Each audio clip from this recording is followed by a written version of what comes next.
ओम श्री गुरुवे नमः। ज्ञान गीता के इस मंच पर आपका सादर अभिनंदन।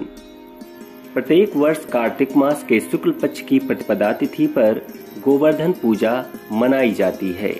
इस दिन गिरिराज यानी के गोवर्धन पर्वत और भगवान श्री कृष्ण की पूजा की जाती है।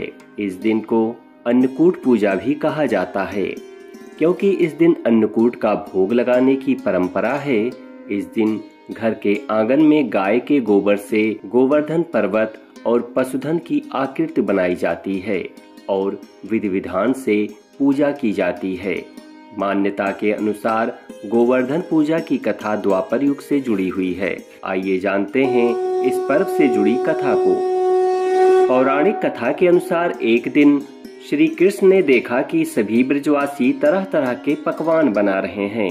पूजा का मंडप सजाया जा रहा है और सभी लोग प्रातः काल से ही पूजन की सामग्री एकत्रित करने में व्यस्त हैं।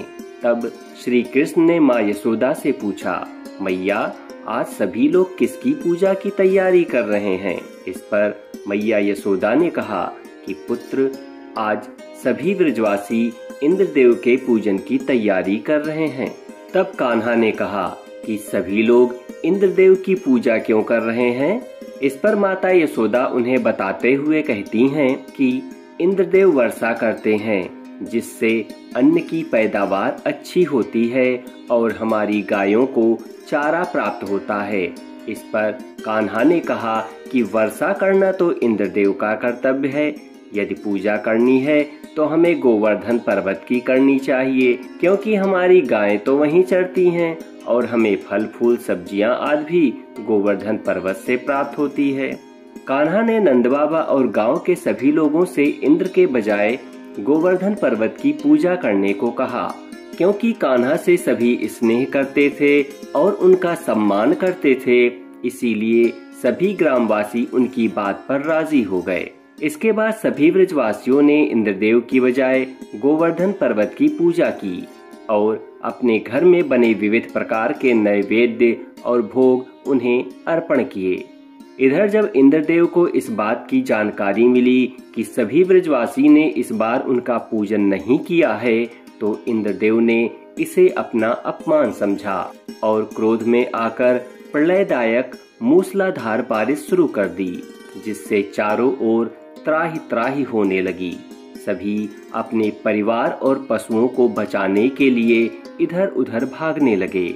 इंद्र के कोप से दुखी तब सभी ब्रजवासी कहने लगे कि ये सब कृष्ण की बात मानने का नतीजा है। हे कृष्ण, अब तुम ही हमारी रक्षा करो।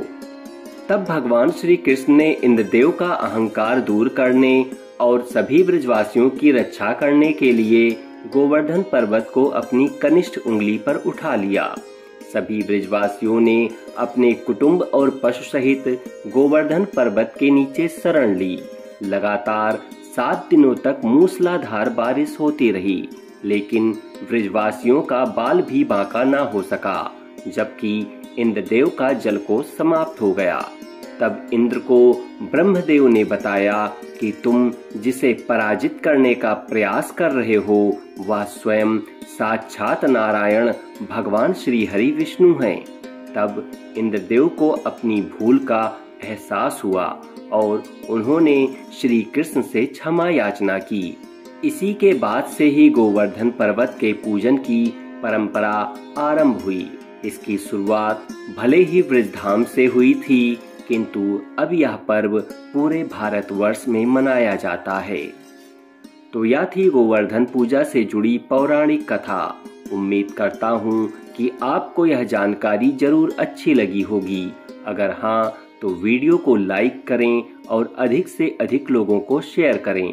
चैनल पर नए हैं तो इसे सब्सक्राइब करना ना भूलें, क्योंकि हम आपके लिए ऐसे ही ज्ञानवर्धक, रोचक, भक्तिमय, धार्मिक और आध्यात्मिक विषयों से जुड़ी जानकारी लेकर के आते रहते हैं।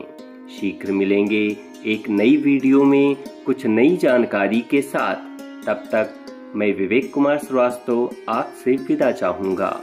धन्यवाद।